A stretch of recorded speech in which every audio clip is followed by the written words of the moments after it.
Bienvenidos a un nuevo episodio de Otra Vuelta a la Historia. La política es uno de los temas que más divide conversaciones y también uno de los temas que más divide iglesias. Para algunos cristianos, la política es algo sucio de lo que hay que mantenerse lejos.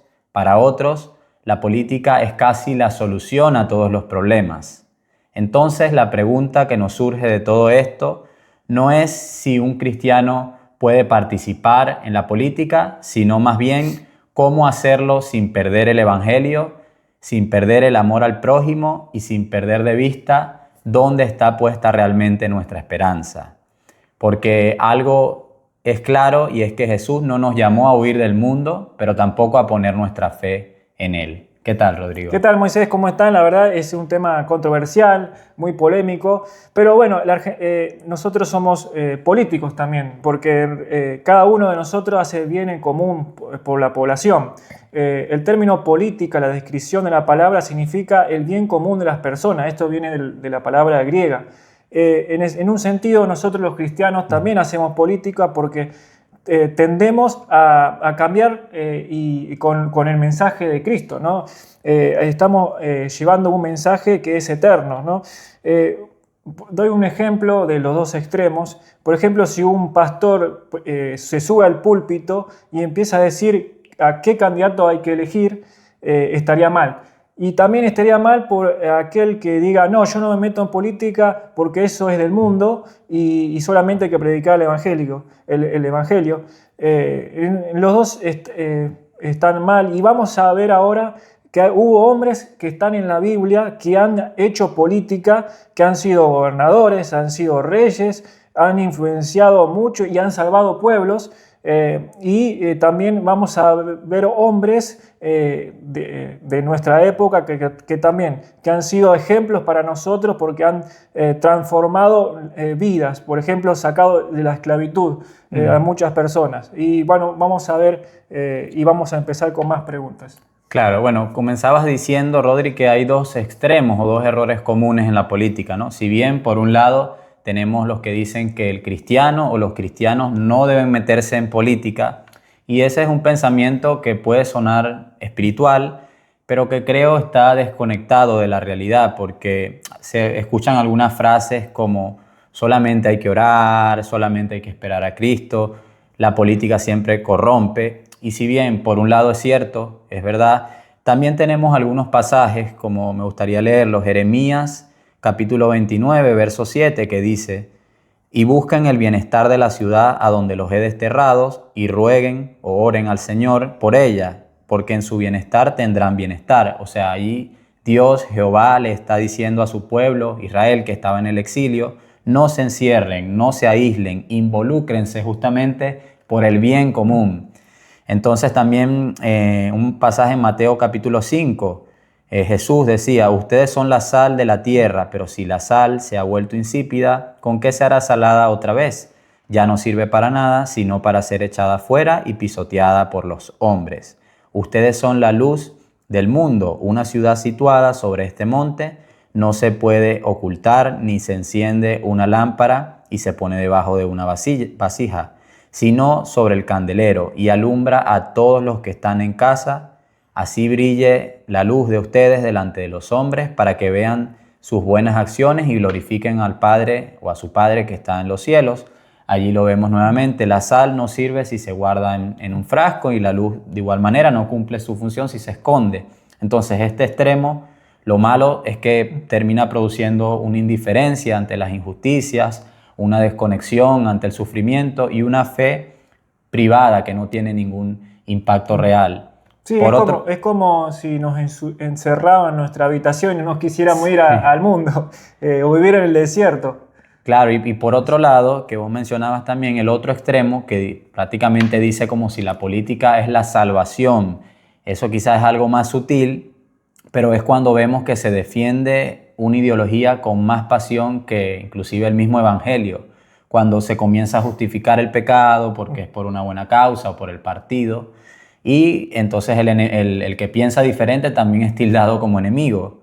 Hay algunos versículos de que avalan esto. En Salmo 146, ¿lo tendrás? Sí, dice Salmo 146, el Salmo de David: no confíen en príncipes ni en mortales que no pueden salvar. Y Jesús también le dijo a Pilato en Juan 18:36, dice: mi reino no es de este mundo. O sea, si la política se vuelve un ídolo o un partido político, estamos dejando afuera el Evangelio, lo estamos haciendo como si fuera, perdemos el Evangelio, es lo que significa. Nosotros ponemos esperanza en Dios, ¿no? En Dios solamente, y no en candidatos o en algún salvador que nos puede salvar.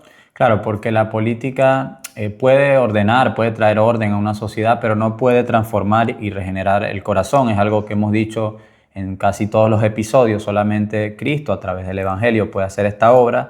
Y como dices, este extremo quizás termina diluyendo el Evangelio y causando división también, que es lo peor muchas veces. Ahora, ¿qué dice la Biblia? Porque la Biblia no presenta la política como salvación, pero tampoco como algo prohibido en sí mismo. Tenemos algunos ejemplos. Sí, ¿Quieres hablarnos de esto, Rodri? Sí, algunos ejemplos como José, por ejemplo, fue vendido por sus propios hermanos a Egipto y terminó siendo esclavo y al final siendo gobernador de todo Egipto.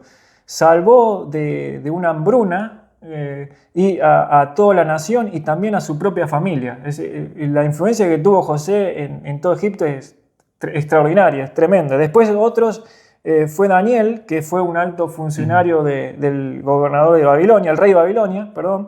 Sirvió fielmente a un rey pagano sin comprometer también su fe. Siempre fue fiel. Esther era una reina en Persia que arriesgó su propia vida para salvar de un genocidio totalmente de su pueblo, el pueblo judío.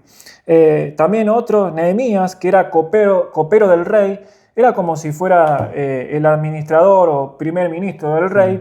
Él dejó su posición que tenía de gobierno y se fue a restaurar a Jerusalén y también a restaurar, hacer una reforma espiritual y social en Jerusalén. Ante los ataques también tuvo que defender porque estaban los enemigos, recuerdan, que acechando. O sea, se fue de sus posiciones y abandonó todo y fue fiel a Dios. Esto nos deja la enseñanza de que fueron ejemplos para nosotros. Ellos nunca dijeron que eran salvadores, nunca dijeron que eran mesías, sino que respondían a Dios, a Jehová.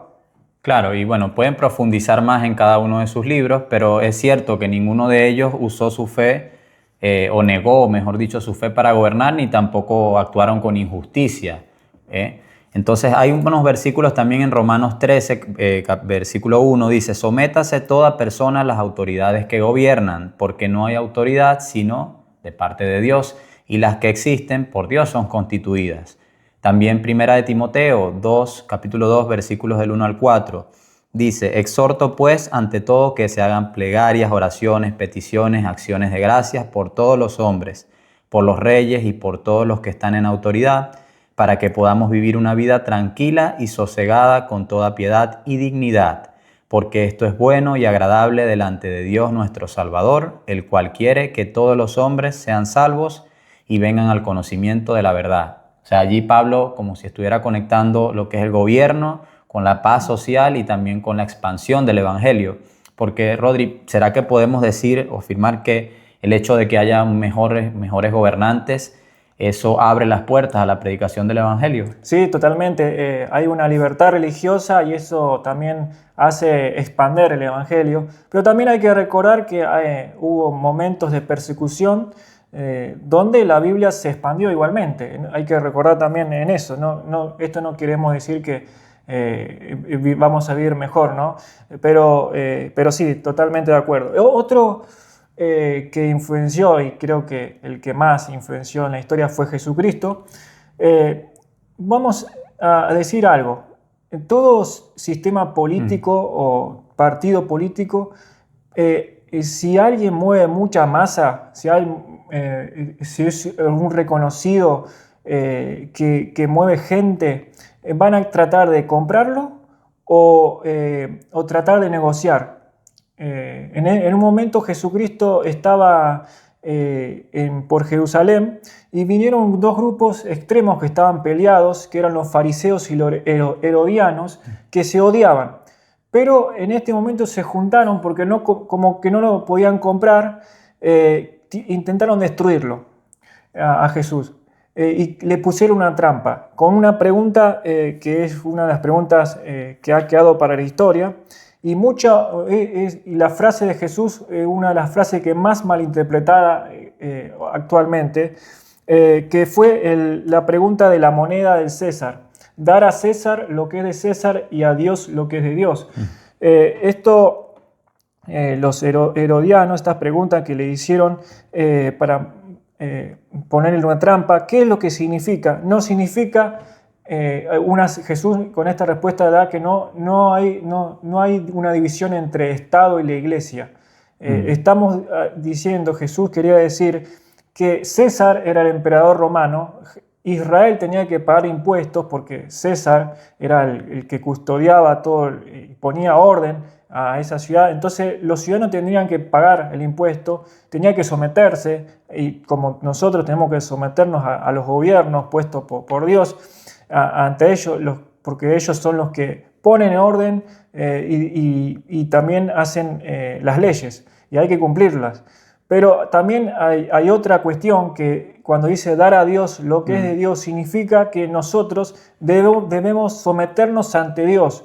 Nuestro espíritu, nuestra ética, nuestra forma de vivir, nuestra propia vida, tenemos que entregar todo a Dios, ¿no? Si hay una ley contraria a las leyes de Dios, nosotros tenemos que alzar la voz y proclamar y decir que está mal.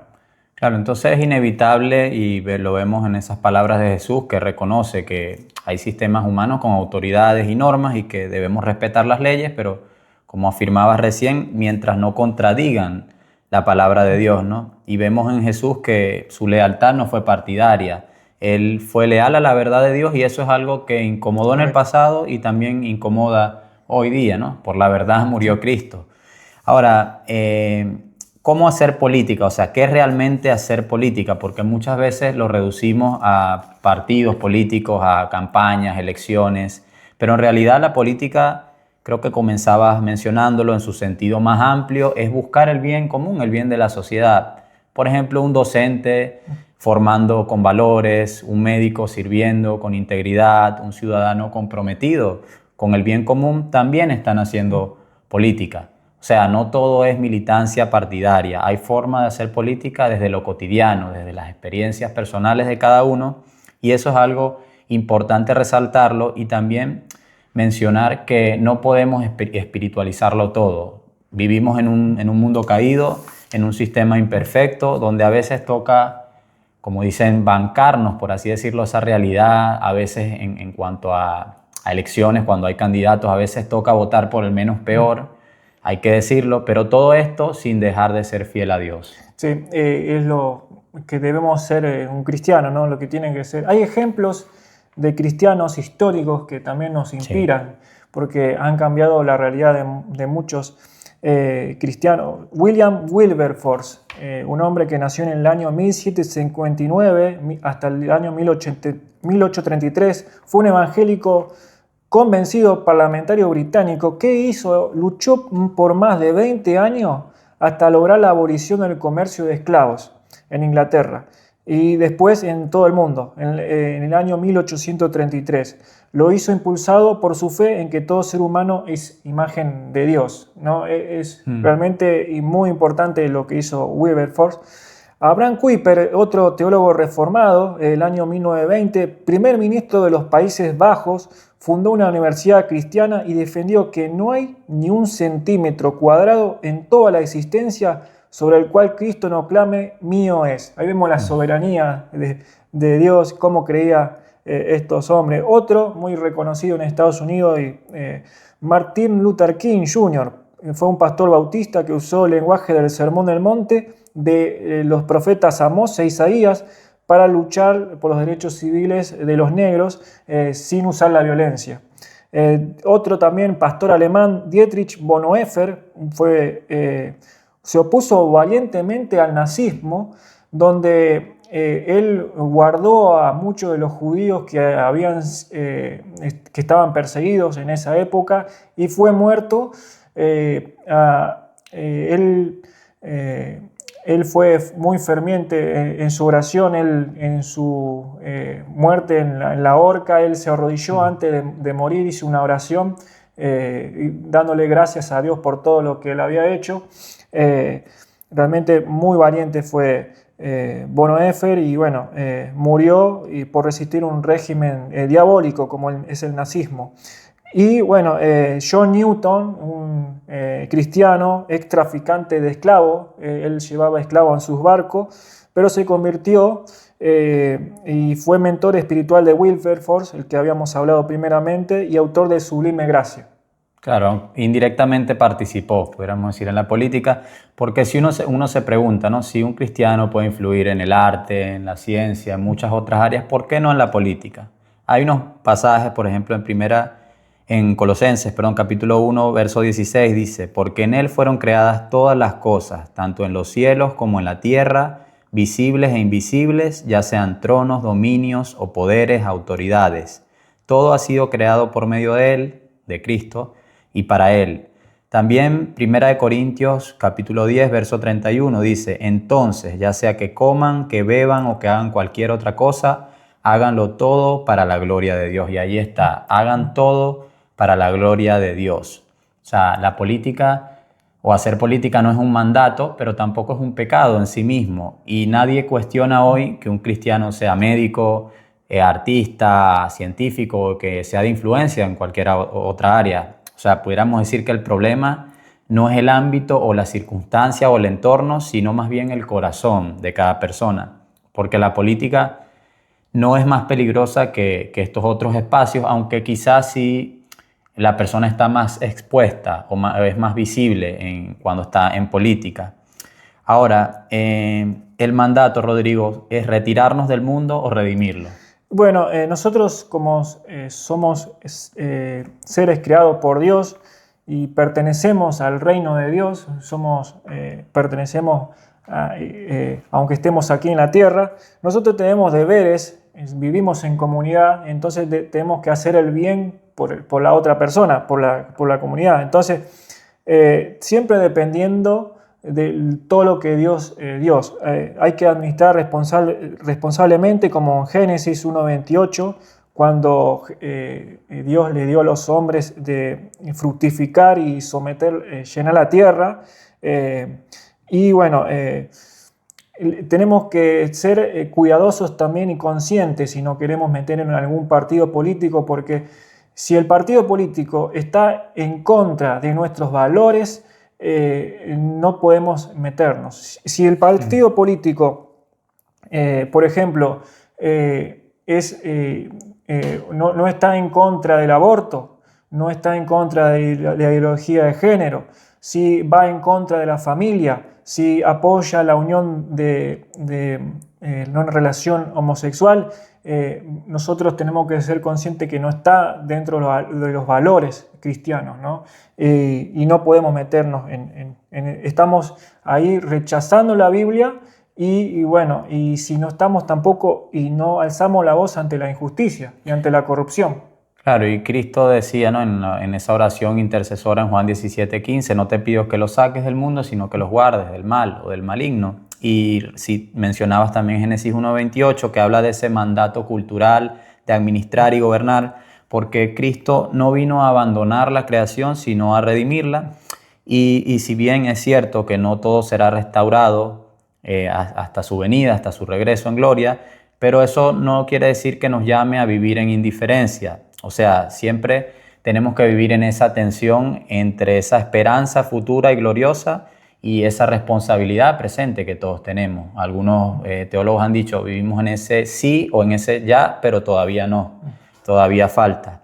Ahora, ¿de qué manera entonces, Rodrigo, puede participar un cristiano en la política? Bueno, yo hice una lista de un cristiano que puede participar en la política, pero depende de estos conceptos que le voy a decir. Hay que participar en política con conciencia y no con fanatismo, ¿no? Hay muchos que entran solamente porque han escuchado de alguien, de algún candidato y han entrado por estar, por lo que él dice es verdad. Entonces está siendo un mesías. No todos somos llamados a lo mismo. Hay muchas personas que oran por los gobernadores, hay que decirlo. Hay que orar por los gobiernos. Votar con discernimiento, eso también es participar. Participar también, uno puede entrar en algún partido político, pero no como mesías, Claro. uno sabiendo que va a salvar al mundo, porque nosotros... Que no prometa el paraíso en la tierra. Claro, claro. Nosotros no sabemos si va a funcionar o no, eso lo decide Dios, ¿no? Hay que tener, hay que ser claros, tenemos límites éticos claros, no mentir para ganar, no justificar la corrupción, hay que alzar la voz cuando vemos corrupción, nunca deshumanizar al adversario.